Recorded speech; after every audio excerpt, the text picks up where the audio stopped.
तर लाडक्या बहिणींसाठी आता ज्यांची ई-के-वाय-सी झालेलीच नाहीये आणि ज्यांना पैसे आलेले नाही म्हणजे ज्यांचे थांबलेले हप्ते जे आहेत, त्यांची ई-के-वाय-सी झालेली एकदा पण झालेली नाहीये. तर त्या लाडक्या बहिणींसाठी आता शासनाकडे आता भरपूर जण जे जिथले आयुक्त अधिकारी आहेत किंवा मंडळामध्ये जे बैठणारे आहेत, तर ते सगळे जणांनी जर बघितलं तर एकेकाने आता बच्चू कडू म्हणून आहेत त्यांनी सुद्धा आता शासनाला हे सांगितलेलं आहे की 30 जून ह्या महिन्याच्या 30 जून ह्या तारखेपर्यंत 30 तारखेपर्यंत ह्या महिन्याच्या शासनानं निर्णय घ्यायला पाहिजे लाडक्या बहिणींसाठी की ई-के-वाय-सी बाबतीत त्यांनी पोर्टल सुरू करायला पाहिजे. आणि ह्या बाबतीत जर बघितले तर आता काय माहिती येत्या शासनाकडून ते आता तुम्हाला मी आता या व्हिडिओमध्ये सविस्तर पुढे सांगणार आहे. म्हणजे लाडक्या बहिणींसाठी नवीन ई-के-वाय-सी मुदतवाढ होणार का नाही होणार आणि काय असेल या बाबतीत माहिती. तर लाडक्या बहिणीनं पूर्ण व्हिडिओ बघा, व्हिडिओ स्किप करू नका आणि आपल्या चॅनलला सबस्क्राईब करायला विसरू नका आणि मेंबरशिप जॉईन करा म्हणजे लवकरात लवकर अपडेट तुम्हाला कळेल म्हणजे ज्यावेळी चालू झाल्या पाहिजे. तर लाडक्या बहिणींनो आता जर बघितले तर भरपूर लाडक्या बहिणींचे आता ज्यांचे आले नसेल पैसे तुम्ही कमेंट करून नक्की सांगा तुमचं कोणतं गाव आहे आणि पैसे आलेले नाही आहेत. तर बघा लाडक्या बहिणींनो आता बच्चू कडू यांनी सुद्धा काही शासनाला सांगितलेलं आहे की आम्ही शासनाकडे हे फक्त विनंती करत आहे आता सध्याला.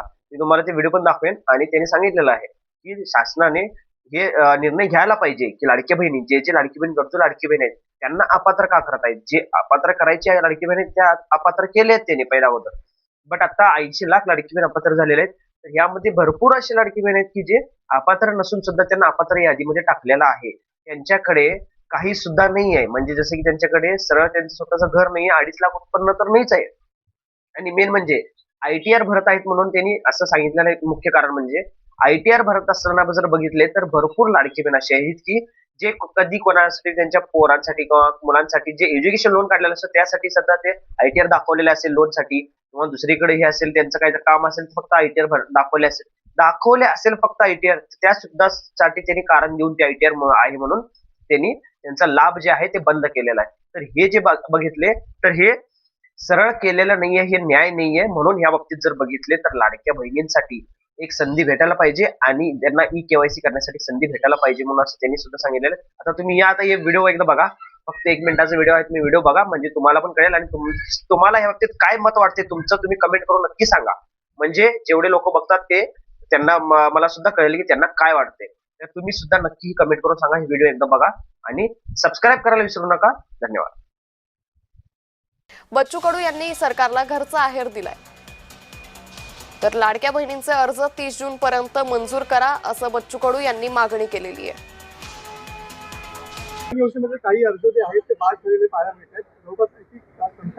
अर्ज बाद झालेले नाहीयेत. खरं तर महायुतीची एक सर्वात महत्वाकांक्षी योजना म्हणजे मुख्यमंत्री माझी लाडकी बहीण योजना आहे.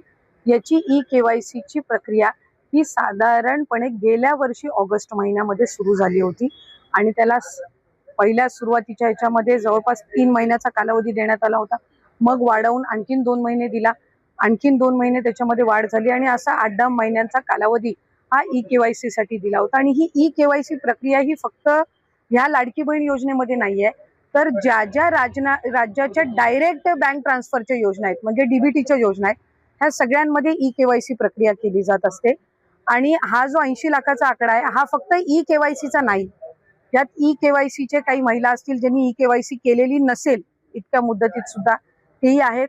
काही आम्हाला गेल्या 10-10.5 महिन्यापासून आम्ही एक IT विभागाचा म्हणजे इन्कम टॅक्सचा आम्ही जो आकडा ज्यांचं उत्पन्न 2.5 लाखापेक्षा जास्ती आहे हा डेटा जो आहे हा आम्ही त्या ठिकाणी मागवलेला होता.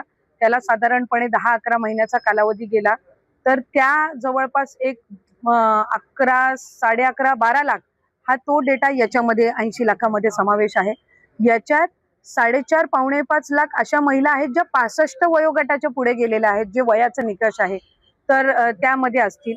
त्याच्यानंतर याच्यात सरकारी कर्मचारी ज्यांनी लाभ घेतला होता ते काही हजारांमध्ये होते, 14,000-14,500 हजार असतील. त्यांच्याकडून वसुली जी आहे ही गेल्या 8 महिन्यापासूनच सुरू आहे. त्याच्यामुळे ते याच्यामध्ये आहेत. तर अशा पद्धतीनं काही नमो शेतकरीचे आहेत जे नमो शेतकरीचाही लाभ घेत होते याचाही घेत होते. तर अशा पद्धतीनं ते साधारणपणे हा आकडा आहे. याच्यात सुद्धा काही आमच्याकडे ज्या लाभार्थी महिला आहेत यांनी विनंती केलेली आहे की त्यांनी ई-के-वाय-सी करून सुद्धा त्यांना लाभ हा बंद झालेला आहे. आम्ही त्याची फेर तपासणी करत आहोत. जेणेकरून कुठलीही महिला जिने ई-केवायसी केलेली असेल ती लाभापासून वंचित राहता कामा नये. त्याच्यामुळे राज्याचे मुख्यमंत्री देवेंद्र फडणवीस साहेब, एकनाथजी शिंदे साहेब, आदरणीय सुनेत्रा काकी असतील, मंत्रिमंडळ असेल, याच्यानी आपण ती ज्यांनी ई-केवायसी केलेली आहे पण त्यांचा कदाचित काही कारणास्तव टेक्निकल अडचणीमुळे लाभ बंद झाला असेल, ती आम्ही करतोय. काही अशा आहेत ज्यांनी संजय गांधी निराधार योजना आणि लाडकी बहीण योजना ह्या दोन्ही मधून जे लाभ घेत होते ते छाननीमध्ये कट झालेले आहेत. पण त्यांना दोन्हीपैकी एका योजनेचा कंपल्सरी लाभ हा आपण देणारच आहोत.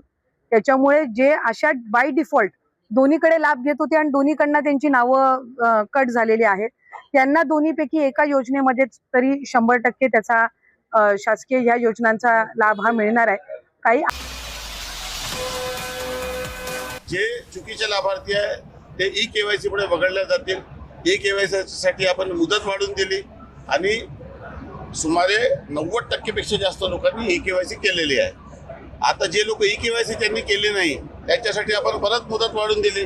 त्या मुदतीत त्यांनी ई-केवायसी केली नाही म्हणून गरीब पात्र लाभार्थी याला लाभ द्यावा, अपात्र लाभार्थ्याला कमी करावा. तरी चुकीच्या लाभार्थ्याने लाभ घेतल्यामुळे खरा लाभार्थी याला वेदना होतात आणि म्हणून या योजनेमध्ये तपासणी करून प्रत्येक पात्र लाभार्थ्याला लाभ देण्याचा शासनाचा धोरण आहे. त्याच्यासाठी तर आम्ही 30 जूनपर्यंत वेळ दिला प्रशासनाला. हे प्रशासनाची चूक आहे आणि मग प्रशासनाच्या चुकीमुळे आमच्या लाडकी बहिणीचे पैसे जर थांबत असेल तर आम्ही बांगड्या थोड्या घातल्या, आम्ही रस्त्यावर उतरणार. ई-केवायसी जर का कोणी सबमिट केली नसेल तर निश्चितच त्यांना वंचित राहतील. परंतु येणारा जो काळ आहे, आपले मुख्यमंत्री आणि मुख्यमंत्री दोघांनी म्हटलंय की लाडकी बहीण योजना ही सुरू राहणार. आणि बघा त्या वयोगटातल्या पण महिला पण पुढे पुढे जातात ना, कारण हे 18 ते 60 मधली होती, आता 60च्या वर झालं तर ती या योजनेत बसणार नाही, हेही आपण लक्षात घेतलं पाहिजे.